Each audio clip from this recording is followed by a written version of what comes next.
SCP-2003 Black Lung.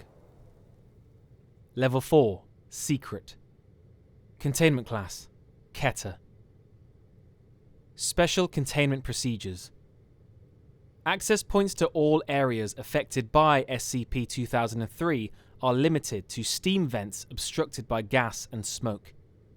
As Centralia's surface has no anomalous significance, its status as a local landmark and frequent target of urban exploration poses no risk to SCP-2003's containment. As of 2025, the US government has seized all real estate within Centralia under eminent domain, and the borough's population has dwindled to 5 residents. A Foundation outpost masquerading as an abandoned home has been established within the vicinity of SCP-2003. Containment is limited to preventing research institutions from attempting to examine the areas underground. The natural deterrent of the fire's toxins, as well as the general inaccessibility of the area, are considered adequate containment measures. Description: SCP-2003 refers to the anomalous phenomena located within the subterranean expanse beneath Centralia, Pennsylvania, USA.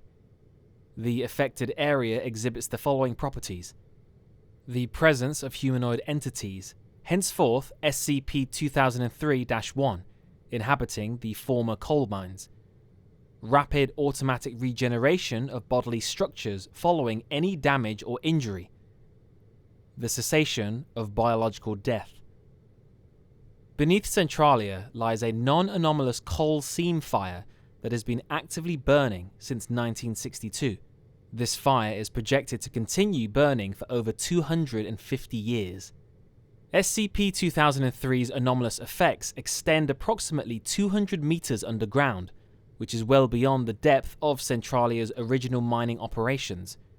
This is due to continued expansion carried out by SCP-2003-1, which has, in turn, increased SCP-2003's range of effect. SCP-2003-1 designates the total population of humanoid entities located within the anomalous zone of SCP-2003. These entities are visually indistinguishable from baseline humans. However, efforts to establish contact have been fruitless. This is caused by Centralia's naturally hazardous underground conditions and SCP-2003-1's state of constant, unrelenting pain. SCP-2003-1 instances spontaneously materialize within the underground through unknown means. As a result, steady population growth has been observed since initial estimates were made in 1993. At present, approximately 5,000 to 6,000 entities have been observed within the SCP-2003 affected region. Current Foundation research efforts are primarily focused on documenting SCP-2003-1's behavior and obtaining lab-usable tissue samples. Addendum 2003.1 Recorded Observations. As traditional exploration of Centralia's underground is exceedingly impractical and excessively dangerous, the Foundation has chosen to visually document the mine through remote observation. The following descriptions are compiled from footage captured during ascents into the SCP-2003 affected area by specialized heat-resistant drones and micro-excavation equipment. Layer A, 0 to 15 meters beneath the surface. Surface vents emit smoke, toxins, and gases into the atmosphere. Below, combustion zones sustain the fire. Layer A, being nearest the surface, remains least affected by SCP-2003. Most original infrastructure has burned away, leaving only steel supports intact. Within Shaft C-30-1, a collapsed tunnel, the first SCP-2003-1 entities are first observed. A large combustion zone rages at the entrance. While local supports have charred away, the shaft is held up by a mass of SCP-2003-1 entities, crushed between the ceiling and floor, estimated to be in the hundreds, congealing into a 46-meter blockage. These entities are completely constricted, piled atop one another, and engaged in a constant cycle of suffocation and subsequent resurrection. The unending state of panic within the tunnel, combined with the sheer mass of entities inhabiting an ill-fitting space, has prevented any progress or escape whatsoever. Some entities will attempt to escape through a narrow hole near the front of the crush, but the fire continues to trigger panic within the mass, exacerbating the congestion. Entities packed at the entrance are prone to inciting mass suffocations throughout C-30-1, caused by sudden thrashing and shifts in orientation. Layer B, 15 to 43 meters beneath the surface. Beyond the crush at C-30-1, several shafts converge at the mine's former hub, a spacious administrative center for Centralia's laborers. Scorched remnants of collection depots, storehouses, and repair terminals are the last remains of Layer B's infrastructure. Tunnels, elevators, and rails remain, though the collapse has severed them from the surface. SCP-2003-1 entities attempt to use these paths in escape efforts to Layer A, all of which are futile, forming minor crushes at several access points. Layer B's spaciousness has allowed the fire to spread wildly, with vast areas completely overwhelmed by flames. Massive combustion zones, especially near mineral veins and processing areas, reach over 800 degrees Celsius. This has not prevented a significant portion of SCP-2003-1 entities from attempting to progress through the layer, though some become discouraged during their initial incineration. As awareness of the crushes and the impossibility of escape becomes undeniable, many SCP-2003-1 entities decide to migrate deeper into the mine. Layer C, 44 to 48 meters beneath the surface. The smallest documented layer. An on-site hospital intended for use by Centralia's laborers remains. Due to its particular position within a collapsed service tunnel, it has managed to avoid incineration. Approximately 150 SCP-2003-1 entities presently occupy this structure. Small, unstable factions compete for dwindling resources, usually blunt objects or tunneling gear found within the 3-story building. These micro-tribes dissolve and reform constantly, as entities incessantly harm one another. Although SCP-2003-1 entities do not require sustenance, it's believed that the sensation of hunger remains. The freedom from the constant presence of flames has allowed the majority of entities within Layer C to engage in cannibalism. Entire corridors of the hospital are now dominated by singular instances that hoard resources and prey on weaker instances, until they are consumed by another instance or tribe themselves.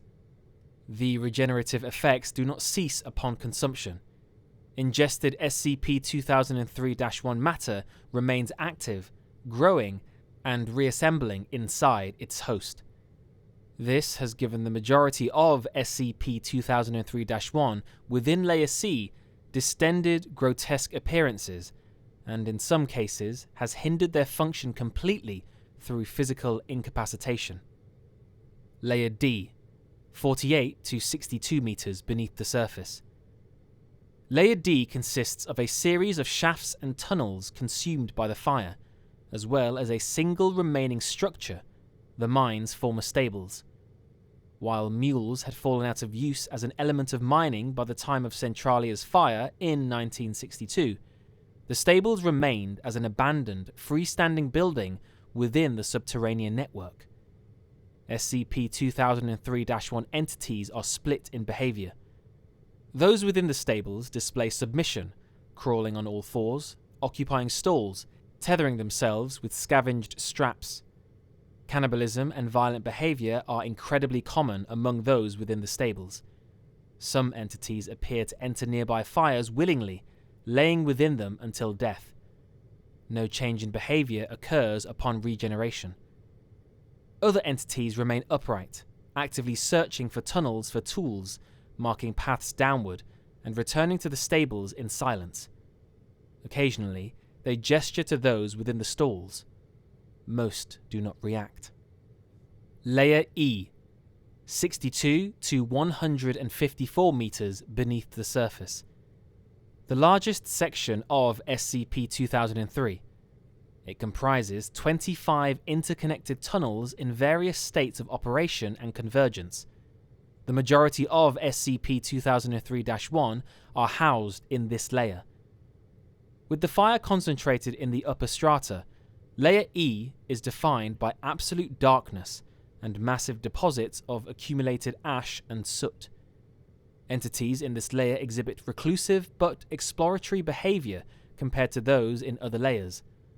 While violence and cannibalism still occur, they are largely limited to entities with direct contact due to the absence of light. Most entities in Layer E will hide themselves from others, using the cover of darkness to obfuscate themselves from potentially predatory instances. Some entities, when not hiding or feeding, attempt to navigate the tunnels of Layer E. These instances display a significant impulse to tunnel downwards, and in some cases have been observed to originate from as far up as Layer B. Centralia's mine has reached an approximate depth of 90 meters before its closure. Any subsequent depth has been realized through unknown means. Layer F, 155 to 160 meters beneath the surface. Layer F consists of a chapel constructed in the style of a Protestant church. Floor maps of the Centralia mine originally place it in the central hub between a general store and the on-site hospital. It is not known how the structure escaped this locality. Several SCP-2003-1 instances have occupied the chapel, exhibiting notably passive and at times reverent behavior. Violence, cannibalism, and conflict are rare. When they do occur, the offending entity is punished through collective retaliation.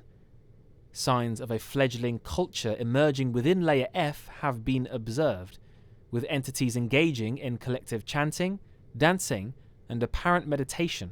Occasionally, they will leave the chapel to gather coal, which is then added to a growing pile of ore at the building's center. The purpose of this ritual remains undetermined. Layer G, 160 to 200 plus meters beneath the surface. The deepest section of SCP-2003. It is occupied by isolated entities who continuously tunnel downward using scavenged equipment. This behavior is believed to stem from a compulsion to find alternate routes of escape.